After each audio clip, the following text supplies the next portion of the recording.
রংপুর-৩ সদর আসনে সকালে বিভিন্ন কেন্দ্র ঘুরে দেখা যায় ভোটার উপস্থিতি তুলনামূলক কম, কিন্তু বেলা গড়ানোর সাথে সাথে বিভিন্ন কেন্দ্রে ভোটার উপস্থিতি বাড়তে দেখা যায়। নারী ভোটারদের উপস্থিতিও চোখে পড়ার মতো। ভোট শেষ হতে আর অল্প সময় বাকি।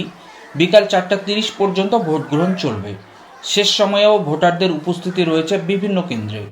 নির্বাচন কমিশনের নির্দেশনা অনুযায়ী বিকাল ৪:৩০ আগে লাইনে দাঁড়ানো ভোটাররা ভোট দেওয়ার সুযোগ পাবেন। প্রশাসনের পক্ষ থেকে জানানো হয়েছে, ঝুঁকিপূর্ণ কেন্দ্রগুলোতে বাড়তি নিরাপত্তা রাখা হয়েছে। গোয়েন্দা নজরদারির পাশাপাশি অনেক কেন্দ্রে রয়েছে পুলিশের বডি অন ক্যামেরা। ভোটাররা শান্তিপূর্ণ পরিবেশে তাদের ভোটাধিকার প্রয়োগ করছেন বলে জানাচ্ছেন সংশ্লিষ্টরা।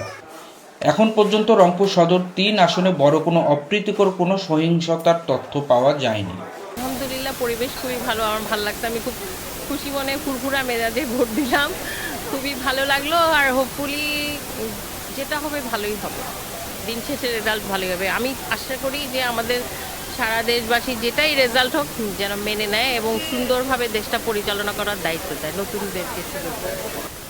পরিবেশ অত্যন্ত ভালো এবং আমরা ভোট নির্বিঘ্নে, আমি হিন্দু মানুষও আমি এটা বলতেছি, কোনো আমাদের বলতে পারেন যে আমাদের কোনো থ্রেড বা অন্য কোনো কিছু নিয়ে আমরা সুন্দর পরিবেশে ভোট দিচ্ছি এবং আমরা আগেও যেরকম ভোট দিছি এইভাবে এবারও সেই তার চেয়ে ভালোভাবে দিচ্ছি এবং আমরা শান্তিপূর্ণ আছি।